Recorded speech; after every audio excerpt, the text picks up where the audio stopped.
कहानियों की अनोखी दुनिया। लाइक करें, सब्सक्राइब करें मेरे चैनल को और ऐसे ही दिलचस्प अनोखी कहानियाँ देखते रहें। मजेदार सी कहानियाँ आपके लिए। बहुत पुराने समय की बात है। राजस्थान के एक गांव में रमेश अपनी पत्नी पायल और अपनी एक 10 साल की बेटी मेघा के साथ रहता था। हे ऊपर वाले, इस बार समय पर बारिश नहीं हुई, कहीं मेरी फसल बर्बाद ना हो जाए। पूरे 1 साल की फसल अगर बर्बाद हो गई तो मैं अपने परिवार को कैसे पालूंगा। तभी वहाँ पर गांव का एक आदमी उसके पास आया। अरे चिंता क्यों करते हो रमेश, ऊपर वाला चाहेगा तो समय पर बारिश जरूर होगी, और अगर नहीं हुई तो ट्यूबवेल से अपने खेतों की सिंचाई कर देना। अरे तुम तो जानते हो कि मैं गरीब आदमी हूँ। पूरा साल खाद और कीटनाशक दवाइयाँ डालने में ही पैसे खर्च हो गए, और ऊपर से मैं अपनी बेटी को पढ़ा भी रहा हूँ, उसमें पैसे खर्च होते हैं। अब मेरे पास इतने पैसे नहीं बचे कि ट्यूबवेल से अपने खेतों की सिंचाई कर सकूं। अरे चिंता मत करो रमेश, हमारे प्रधान जी कब काम आएंगे। अगर ऐसी कोई नौबत आती है तो मैं तुम्हें प्रधान जी से कुछ पैसे उधार दिला दूंगा। अपने खेतों में काम धाम करने के बाद रमेश रात को घर लौटा। उसकी पत्नी मिट्टी के चूल्हे पर खाना पका रही थी। क्या बना रही हो पायल? अरे आ गए आप। मेघा ने कहा था कि आज सब्जी पूरी खानी है, इसीलिए मैं सब्जी पूरी बना रही थी। आज मैं पापा को अपने हाथों से खाना खिलाऊंगी। अरे वाह मेरी बेटिया, तुम्हारे हाथों से खाना खाकर तो मजा ही आ गया। रमेश हाथ पैर धोकर आया और तीनों लोग एक साथ बैठकर खाना खाने लगे।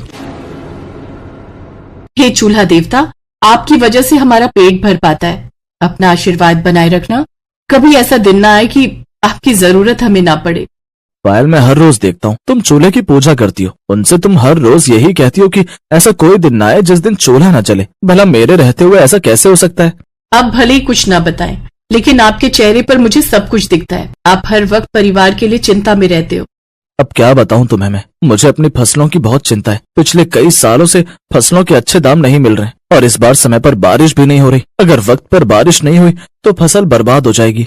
ऐसा क्यों सोचते हैं आप? भले ही फसलों के अच्छे दाम नहीं मिल रहे, लेकिन कम से कम हम भूखे तो नहीं मर रहे। ऐसे ही दिन बीतते गए और पूरा मौसम निकलने के बाद भी इस बार बिल्कुल बारिश नहीं हुई। कभी कभी हल्की बूंदाबांदी हुई, लेकिन उससे खेतों की सिंचाई तो नहीं हो सकती थी ना। अब मेरी फसल लगभग बर्बाद हो चुकी है। मौसम इतना साफ है, दूर दूर तक बारिश के आसार नजर नहीं आ रहे। तभी वहाँ पर रमेश का दोस्त आ गया। फिर तो यहाँ खेतों के किनारे बैठकर रोने लगा रमेश। मुझे पता है कि बारिश न होने की वजह से तू परेशान है, लेकिन अभी भी कुछ नहीं बिगड़ा। चल मेरे साथ प्रधान जी के पास, उनसे कुछ उधार पैसे ले ले और अपने खेतों की ट्यूबवेल से सिंचाई कर दे, वरना 1 साल की मेहनत बर्बाद हो जाएगी। अब रमेश के पास प्रधान से पैसे उधार लेने के अलावा कोई दूसरा रास्ता नहीं था, इसलिए वो महेश के साथ प्रधान जी के पास पहुंच गया।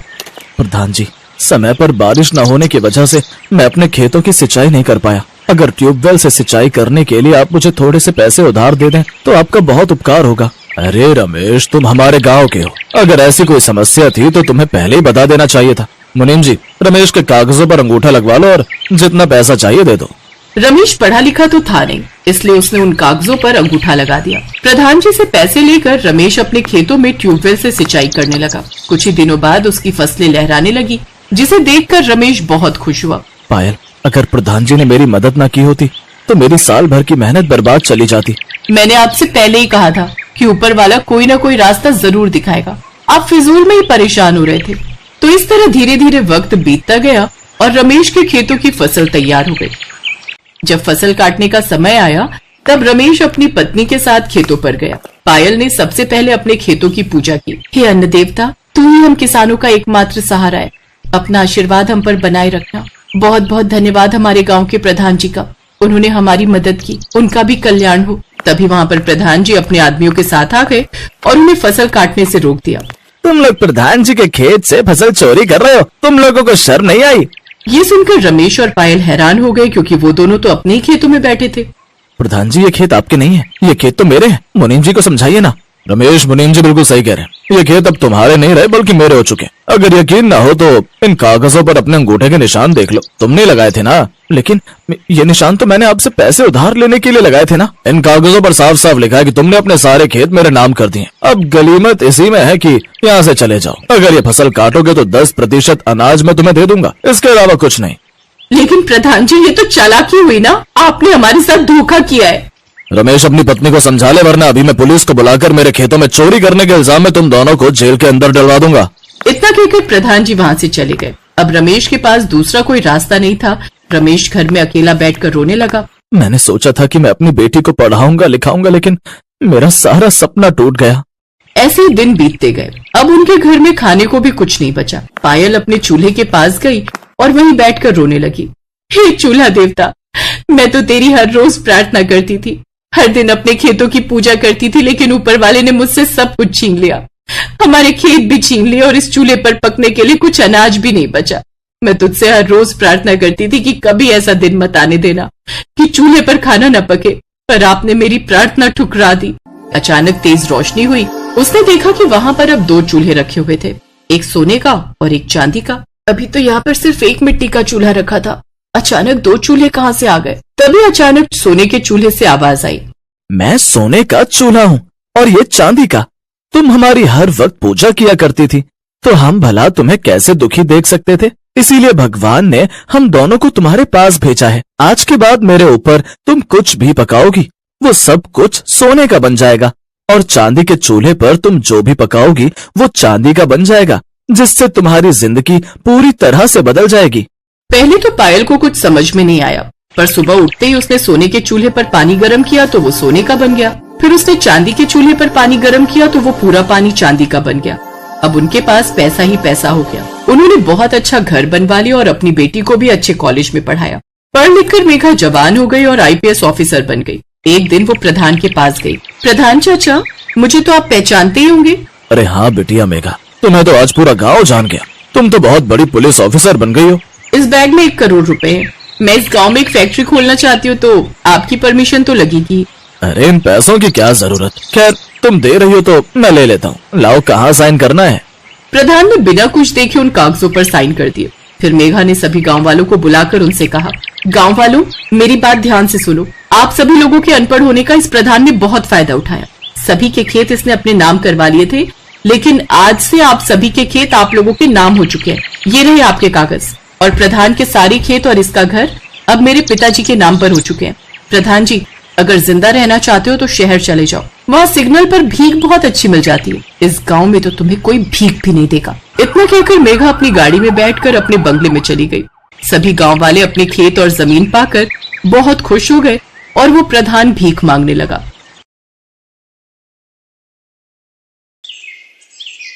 सुहानी अपने पिता महेंद्र के साथ रूपनगर में रहती थी। बचपन में जब सुहानी की माँ का देहांत हो गया तो उसके पिता ने दूसरा विवाह कर लिया। सुहानी की सौतेली माँ सुधा शादी के बाद अपनी बेटी ज्योति को भी साथ लाई थी। सुहानी और ज्योति अब बड़ी हो चुकी थी। सुहानी देखने में बहुत सुंदर थी। उसके लंबे काले और घने बाल उसकी सुंदरता में 4 चांद लगा देते थे। ये देखकर सुधा सुहानी से बहुत ईर्ष्या करती थी। एक दिन, ज्योति, तुझे कितनी बार बोला है तू भी सुहानी जैसे सुंदर बालों वाली बन। देख उसके बाल कितने काले, लंबे और घने हैं। पता नहीं कितने महंगे महंगे इत्र और खुशबू वाली जड़ी बूटियां लाकर दी हुई हैं। पर तुझे घूमने से फुर्सत मिले तो तू बालों पर ध्यान देना। सुहानी को देख कितने सुंदर बाल है उसके। माँ, सुहानी के बाल बचपन से ही बहुत सुंदर हैं। मेरे बाल उसके जैसे नहीं है तो इसमें मेरी क्या गलती है? सुधा, सुहानी के लिए जो रिश्ते की बात की थी उन लोगों को सुहानी पसंद आ गई है। वो लोग अगले महीने ही विवाह के लिए बोल रहे हैं। मैं सुहानी को ये खुशखबरी बताकर आता हूँ। पिताजी, मैं आपको छोड़कर कहीं नहीं जाऊंगी। मुझे कोई विवाह नहीं करना। नहीं सुहानी बिटिया, हर कन्या के पिता को ये आस होती है कि उसकी पुत्री विवाह करके सकुशल अपनी ससुराल जाए। और फिर धर्मचंद जी जाने माने व्यापारी हैं, तो उनके पुत्र के साथ बहुत खुश रहेगी। और फिर सुहानी की शादी धर्मचंद जी के बेटे सुमेर चंद के साथ हो जाती है। सुहानी को अच्छा और पैसे वाला घर मिलता देख सुधा जलन से भर जाती है। मेरी पुत्री ज्योति का रिश्ता भी तो इतने बड़े सेठ के घर हो सकता था, पर इस सुहानी की वजह से ये संभव नहीं हो पाया। मैं भी देखती हूँ इसका विवाह इतने बड़े घराने में कैसे होता है। मेरी ये दवाई अपना असर दिखा देगी।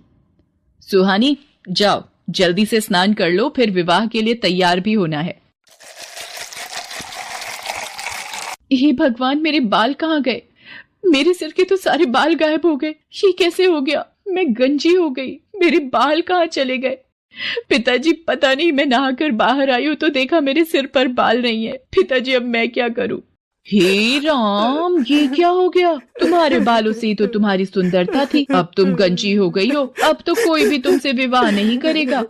ये सब क्या हो गया प्रभु? मेरी बेटी के साथ ऐसा क्यों हुआ? मेरी बेटी ने कभी किसी का बुरा नहीं चाहा, फिर उसको ही ये दुख क्यों मिला? सुहानी का रिश्ता टूट जाता है। महेंद्र भी सुहानी को लेकर अब बहुत दुखी रहने लगा था। सुहानी जब अपने पिता को दुखी देखती तो वो भी फूट फूट कर रो पड़ती थी, और ऐसा होते देख सुधा और ज्योति मन ही मन बहुत खुश होती थी। अब तो नगर के लोग भी जब सुहानी को देखते तो उसे गंजी कहकर उससे डर कर भाग जाते। अरे ये गंजी लड़की कितनी बदसूरत दिखाई पड़ती है। हाँ बहन, इसे देखकर तो डर लग रहा है। चलो यहाँ से चलते हैं। हे भगवान, सब लोग मेरे से नफरत करते हैं। मेरे भी सपने थे कि मेरा विवाह होगा, मैं भी अपने ससुराल जाऊंगी। मेरे सारे सपने चूर चूर हो गए। मेरी वजह से मेरे पिताजी भी आज दुखी है। फिर मैं जीकर क्या करूंगी? तभी सुहानी के सामने उसकी माँ प्रकट होती है। माँ, आप कहाँ चली गई थी मुझे इस दुनिया में अकेला छोड़कर? मैं तुम्हारी मदद के लिए धरती पर आई हूँ। तुम बहुत अच्छी लड़की हो। अब तुम्हें निराश होने की आवश्यकता नहीं है। मैं तुम्हें ऐसे बाल दूंगी जिन्हें देखकर लोग तुम्हें कभी नहीं भूल पाएंगे। मैं तुम्हें सोने चांदी के बाल प्रदान करूंगी।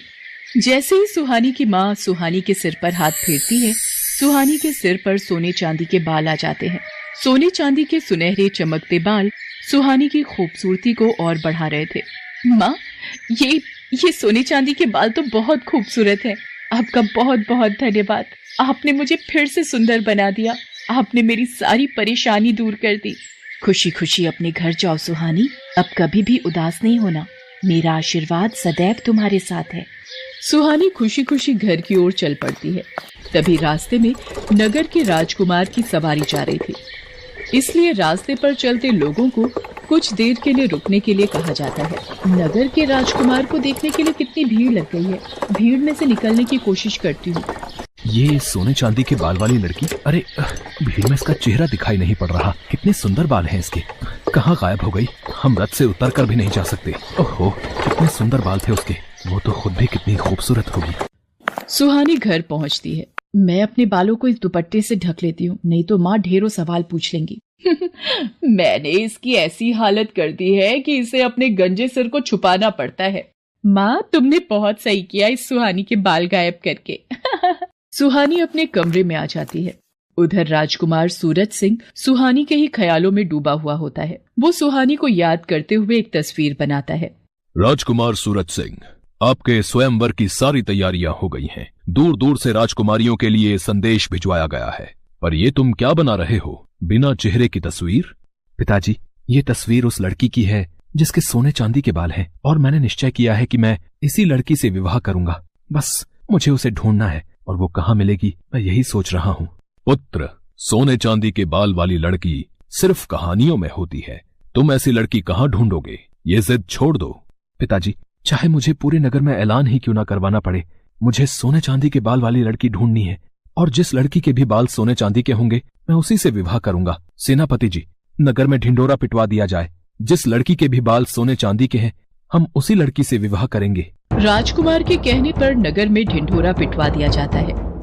क्या राजकुमार सूरज सिंह उस लड़की से विवाह करेंगे जिसके बाल सोने चांदी के होंगे? मैं कल ही अपनी बेटी ज्योति के बालों में सोने और चांदी का पानी लगा दूंगी। राजकुमार को क्या पता लगेगा, और विवाह के बाद तो उन्हें ज्योति को स्वीकारना ही होगा। हाँ, ये ठीक रहेगा।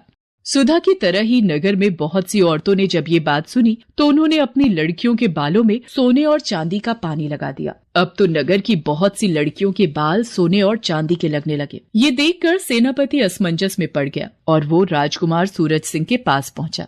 राजकुमार सूरज सिंह जी, बहुत ही बड़ी समस्या आ गई है। नगर में जो भी लड़कियां विवाह योग्य हैं, उन सभी लड़कियों के बाल सोने और चांदी के प्रतीत हो रहे हैं। समझ में नहीं आ रहा है कि कौन सी लड़की है जिसके बाल सचमुच सोने चांदी के हैं। सच का पता लगाने के लिए मेरे पास एक उपाय है। नगर की सभी लड़कियों को राजमहल में बुलाया जाए। सेनापति नगर की सभी लड़कियों को राजमहल में आने का संदेशा देता है। ये लड़की कौन है? इसे भी महल में चलने का आदेश दो। सेनापति जी, पर ये तो गंजी है। सेनापति सुधा की बातों पर ध्यान नहीं देता और ज्योति के साथ साथ वो सुहानी को भी राजमहल ले जाता है। आप सबको मैंने इसलिए आमंत्रित किया है कि मैं अपने लिए उचित वधू ढूंढ सकूं, पर आप सबने ही अपने बाल सोने और चांदी के कर लिए। अब एक एक करके सभी कन्याएं इस फव्वारे के नीचे खड़ी होंगी और बालों की सच्चाई सामने आ जाएगी। ये क्या हो रहा है? अब तो ज्योति की सच्चाई राजकुमार के सामने आ जाएगी कि इसके बालों में सोने चांदी का पानी चढ़ा हुआ है।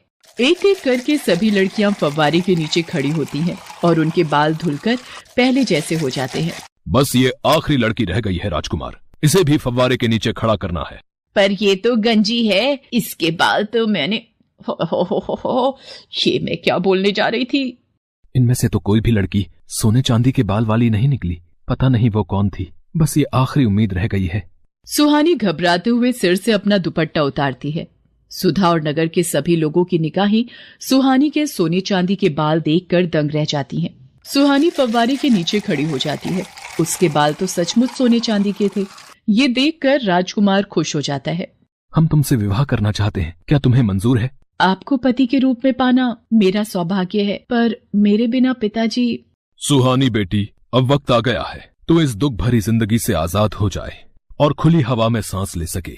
तुझे जीवन में बहुत दुख मिले हैं, पर अब राजकुमार सूरज सिंह के साथ विवाह करके तुम बहुत खुश रहोगी। सदा खुश रहो मेरी बच्ची। सुहानी को उसकी अच्छाई का फल मिल जाता है और राजकुमार सूरज सिंह के साथ उसका विवाह संपन्न हो जाता है और सुधा अपने हाथ मलती रह जाती है।